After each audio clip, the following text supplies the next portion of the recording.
जय श्री राधे। पूज्य श्री सद्गुरुदेव भगवान के चरणों में प्रणाम। पूज्य श्री सेठ जय दयाल गोयनका जी कहते हैं, जितना बल आपके पास है उतना ही साधन में लगाया जाए तो कल्याण कर देगा, वही प्रमाद में लगे तो नरक में ले जाएगा। लगन के साथ भजन करने से बहुत जल्दी भगवान की प्राप्ति हो जाती है। 1 मिनट भी भगवान का भजन ध्यान छूटे तो बड़ी भारी हानि है। हमें यही निश्चय करना चाहिए कि भजन ध्यान करते हुए ही काम करेंगे। साधन को भगवान की प्राप्ति से बढ़कर माने। साधन का काम बहुत जोर से चलाना चाहिए, ढिलाई का समय नहीं है। नाम जप से सबका कल्याण हो जाएगा। नाम नामी से भिन्न नहीं है, इसलिए भगवान ने जप यज्ञ को अपना स्वरूप बताया है। जो अपने को समर्पित कर देता है भगवान, महात्मा उसके अधीन हो जाते हैं। भगवान से, भगवान के नाम से सबसे बढ़कर सत्संग है। महापुरुषों की स्पर्श की हुई हवा लगने से नरक के सब जीव मुक्त हो गए। आप जल्दी से जल्दी परमात्मा से मिलना चाहते हो तो दुखियों के दुख को दूर करो। जो असली समझदार आदमी होगा वह तो पहले परमात्मा की प्राप्ति करेगा, फिर और समय होगा तो सैर करेगा। जिस काम के लिए आए हैं वह काम पहले करें, अन्यथा प्रधान काम रह जाएगा। सैर करने आए हो या काम करने के लिए, अभी से हर वक्त परमात्मा को स्मरण रखना चाहिए, जिससे अंत समय में भगवान याद आ जाएंगे। साधन क्यों नहीं होता, इसकी खोज करनी चाहिए। सांसारिक सुख की बेपरवाह करके बिना ही वह सुख नहीं मिलता। सबसे बढ़कर परमात्मा की प्राप्ति है।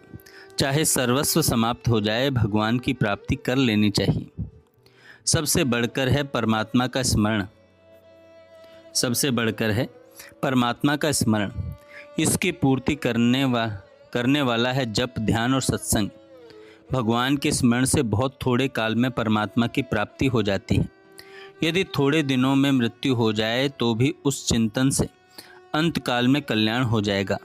यह निश्चय रखें, भगवान का चिंतन ही अपना प्राण है। जीवन से भी बढ़कर चिंतन को आदर देना चाहिए। रुपया, मान, बड़ाई, प्रतिष्ठा, सांसारिक आराम ही विशेष बाधक हैं। शरीर का आराम ही घातक है। जरूरी काम को भूलने के बाद आपको पश्चाताप होता है, उससे भी बढ़कर चिंतन की भूल को समझना चाहिए। सज्जनों, समय बहुत कीमती है, क्षण क्षण में समाप्त हो रहा है। जो कुछ करना हो तुरंत कर लेना चाहिए। जब तक देह में प्राण है तब तक कटिबद्ध होकर परमात्मा की प्राप्ति का काम कर लेना चाहिए। भगवान बड़े दयालु हैं। कैसा भी पापी क्यों ना हो, एक क्षण में उस पर प्रसन्न होकर दर्शन दे देते हैं। भगवान अति कोमल है। सरल वाणी सुनते ही भगवान ने बाली के मस्तक पर हाथ रख दिया। कितनी दयालुता है। मनुष्य जन्म का फल तो सबको ज़रूर ही पा लेना चाहिए, इसमें ढील नहीं देनी चाहिए। यह बात अपने ध्यान में आ गई। अब इसके लिए जोर के साथ साधन भजन करना चाहिए। नाम का जप, स्वरूप का ध्यान, सत शास्त्रों का अध्ययन, संयम, सत्संग, सेवा, ये साधन है। बहुत भारी दामी बात। भगवान ने बहुत सुगम रास्ता बतला दिया। तू मेरा निरंतर स्मरण कर, फिर मैं सब काम अपने आप ही कर दूंगा। भगवान कहते हैं कि मेरी माया से पार पाना बहुत कठिन है, किंतु जो मुझको भजता है वह पार हो जाता है। हम लोगों का बहुत जल्दी उद्धार हो सकता है। केवल एक बात मान लो, भगवान को मत छोड़ो। नाम का जप जंजीर और स्वरूप का ध्यान नाव है। भगवान हमारी पीठ पर मोहर लगा रहे हैं। मैं तुम्हारी सब प्रकार रक्षा करने के लिए तैयार हूँ। तुम बिल्कुल डरो मत। मैं तेजी के साथ उसे पहुँचा देता हूँ। उसे तो मेरी दया का ख्याल करना है। उसे तो मेरी बस दया का ख्याल करना है। अब तो बस निरंतर चिंतन के लिए तत्पर हो जाओ। भगवान के नेत्रों का अथवा किसी भी अंग का ध्यान करते रहो। भगवान कहते हैं, जो मुझे नहीं छोड़ता उसको मैं नहीं छोड़ता।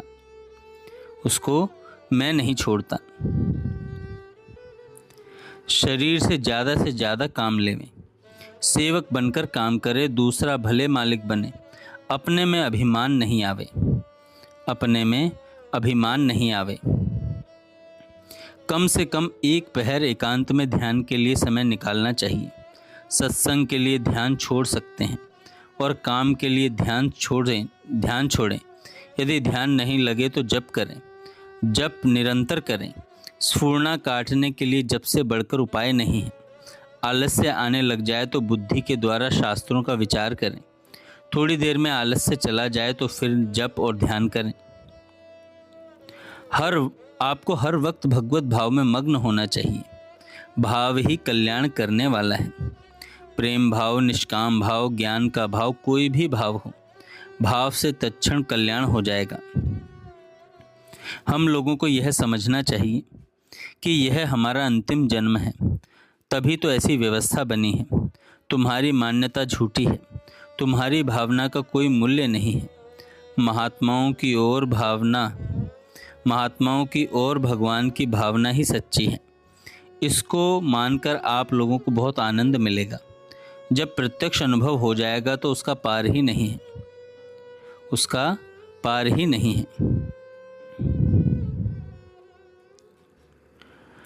भगवान को छोड़कर जो संसार का चिंतन करता है वह समय को मिट्टी में मिलाता है।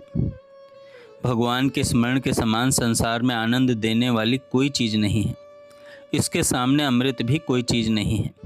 इसको छोड़कर दूसरा काम नहीं करें।